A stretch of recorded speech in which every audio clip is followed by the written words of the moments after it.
INFJ versus INFP. In type comparisons like these, INFJ and INFP is perhaps the contrast that receives the most attention out of all the 120 possible pairings. If you ask around the internet, you will sometimes get the rather snooty answer that since these two types don't have any functions in common, the question of whether someone is an INFJ or an INFP shouldn't really be an issue for anybody, and it shouldn't be possible to confuse the two types. For our part, we agree that it is easier to distinguish between types that share no functions, as opposed to two types that share 2 or 4 functions. That being said, however, it can still be difficult to tell these two types apart at times, not least since both of them seem to be quiet, sensitive, sympathetic, and introspective on the emergent level. Another similarity between the two types is that both of them seem to be naturally preoccupied with individual human nature and existential predicaments about the individual's place in the world. With both types, one can often sense how these ruminations stem from a fundamental sense of alienation. That is, they do not appear to be quite at home in the world, and their actions and styles of thinking often give off a vibe of them being not quite built for this world. Despite the surface similarities, however, the underlying cognitive patterns of the two types are very different, and it is by this difference that we shall know them. Let us start with a general outline of each type. INFJs prefer extroverted feeling over introverted feeling. Since their feeling is extroverted, they direct their sensitivities outwards towards the social environment. As we have argued in our earlier work on function axes, extroverted feeling and its complementary thinking attitude, introverted thinking, tend to perceive objects and people to be more similar than they actually are. This style of cognition is somewhat akin to the Platonic theory of forms. Since all people belong to such a Platonic universal class of people, it follows that one's own existence is nothing but another expression of the same Platonic form. Thus, we are all in the same boat, all extensions of the universal principle. With INFJs, one common outcome of this Platonic background cognition is the notion that we are obliged to be good to others, inviting them to participate in the shared order of the universe, and to be open to accommodating their feelings and needs if we can. As for their intuitive function, INFJs prefer introverted intuition over extroverted intuition. Of all the cognitive functions, introverted intuition is perhaps the least preoccupied with immediate reality or reacting to things in the moment. When faced with stimuli which they can't understand or control, introverted intuitive types, that is, INFJs and INTJs, prefer to withdraw from them, seeking refuge in a familiar environment where they can brood on what they have encountered, coming up with new and creative ways of perceiving these stimuli so that the individual stimulus is subjugated to some ideational regimen that allows the introverted intuitive to make sense of what has taken place in their own head. Taken together, the INFJ's combination of introverted intuition and extroverted feeling tends to motivate them to come up with perspectives of abstract oneness and to factor in how each person fits into this abstract order. This holistic participation is no laughing matter for them, or something they can turn off at will. In fact, INFJs are often at pains to empathize with others, to sort out the messy pulp of their feelings and straighten it out so that it can be universalized and made to participate in the holistic order. In spite of their cognition being made softer and more amorphous than that of the INTJ, INFJs can nevertheless share some of the dogged stubbornness that the INTJ is famed for.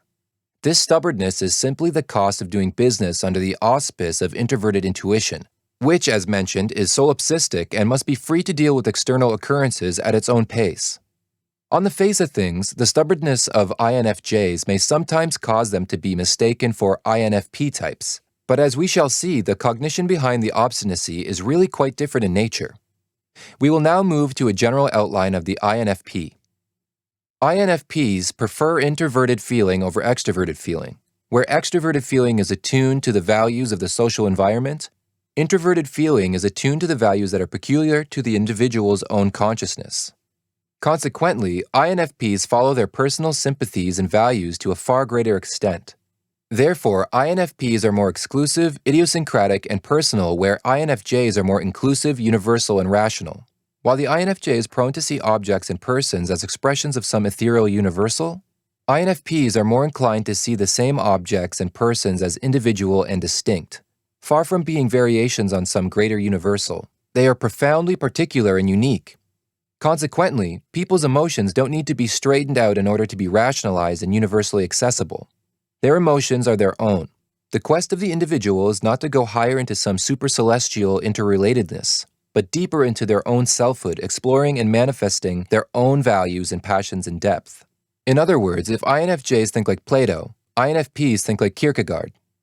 Thus, the INFP does not think of harmony as unison or fellow feeling, but as giving everyone space to diverge, each into their own parallel world of highly differentiated personal effects. With regards to intuition, INFPs prefer extroverted intuition over introverted intuition. Of all the cognitive functions, extroverted intuition is perhaps the function that is the most readily open to new ideas.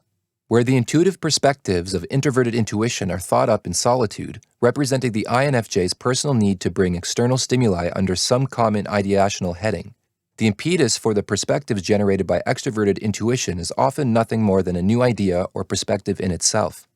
Since there is no greater background need that must be obeyed in the formation of such perspectives, the outpourings of extroverted intuition tend to be much more explorative and free-floating. Consequently, the perspectives formed by extroverted intuition are also more wind-driven and open, sprawling in the direction of anything that holds the promise of an imaginative delight. Taken together, the INFP's combination of introverted feeling and extroverted intuition tends to heighten their appreciation of people and their wonder at getting acquainted with the multitude of differentiated natures, each going their own way with little regard for the objectively correct standards of socialization.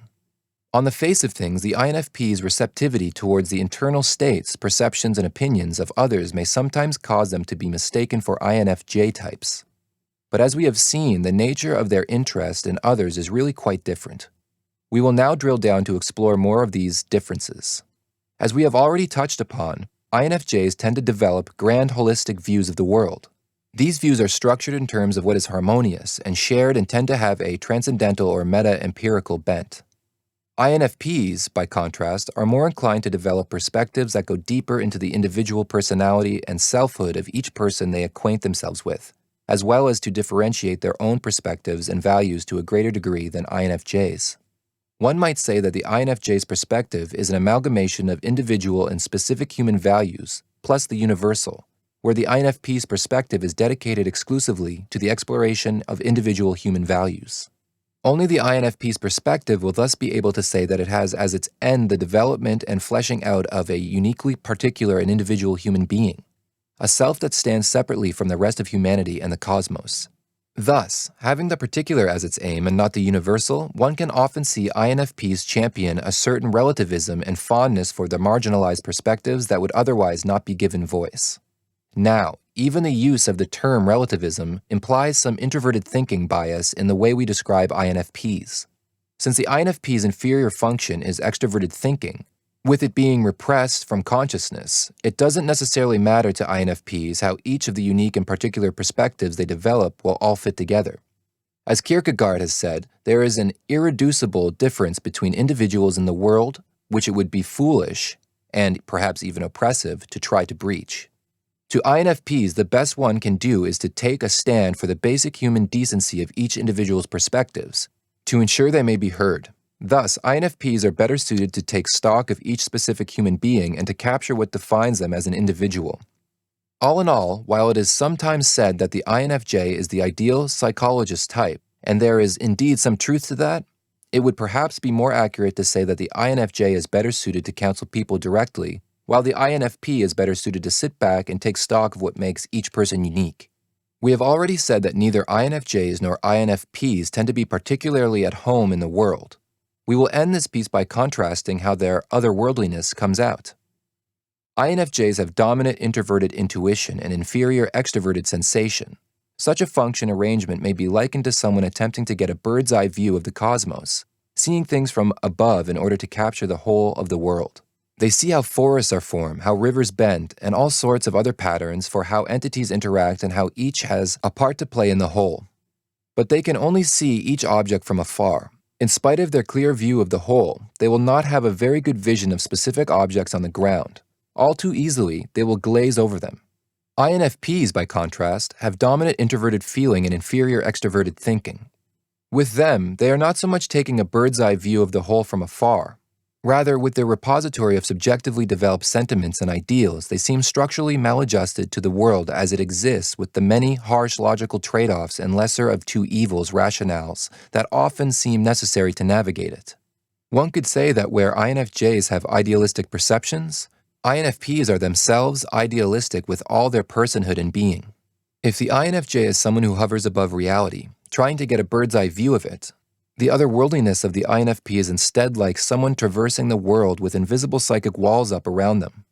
Within the bounds of these walls exists a dream world defined by the INFP's own rich collection of personal sympathies and values. The walls filter out how the individual is able to perceive the objective world of facts and things and necessary logical trade-offs. It can be difficult for the INFP to step outside of these walls, outside this dream world, and approach the external world directly and on its own terms. It can make dealing with the crudeness of the external world very difficult for them.